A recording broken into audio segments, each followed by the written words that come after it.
शेकडो अंगणवाडी सेविका शाळांसाठी आली आनंदाची बातमी। शिक्षण मंत्र्यांची घोषणा, दिले थेट आदेश।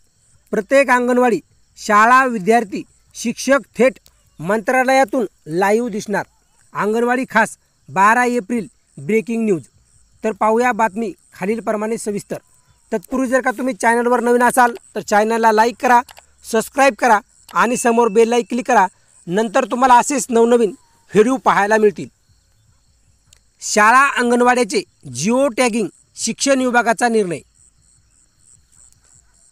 नामपूर जिल्हा नाशिक आगामी काळात ग्रामीण शहरी भागातील प्राथमिक शिक्षणाचे संस्कार केंद्र असणाऱ्या अंगणवाड्या शाळा यांच्यात कामकाजात एकसूत्रीपणा आणण्यासाठी राज्यातील सर्व शाळा अंगणवाडी केंद्रे छायाचित्रासह जिओ टॅगिंग करण्याचा निर्णय शालेय शिक्षण विभागाने घेतला आहे।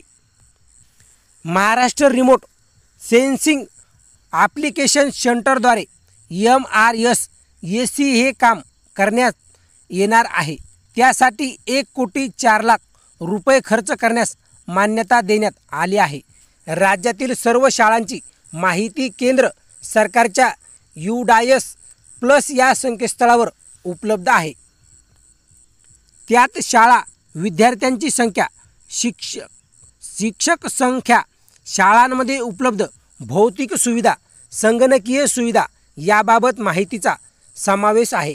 या माहितीचा उपयोग आणि वापर सरकार पातळीवर विविध धोरणे, कार्यक्रमाची आखणी तसेच अंमलबजावणी आराखडा तयार करताना होतो।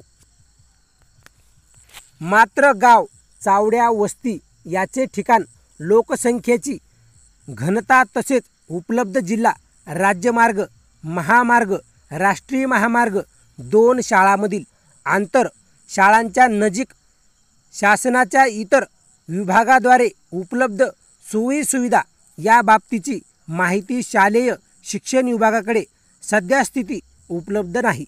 त्यामुळे ही कमतरता भरून काढण्यासाठी MRSAC सोबत करारनामा करण्यात आला आहे। MRSAC द्वारे राज्यातील सर्व शाळा अंगणवाडी केंद्राचे मॅपिंग अक्षांश व रेखांशसह करण्याची प्रक्रिया मोबाईल ॲपद्वारे करण्यात येणार आहे। त्यात राज्यातील विविध विभागामार्फत कार्यरत सर्व शाळा तसेच अंगणवाड्याबाबतची माहिती संकलित करण्यात येणार आहे। या प्रकरणासाठी 1,04,00,000 रुपये खर्चास मान्यता दिली आहे। दादा भुसे, शालेय शिक्षण मंत्री।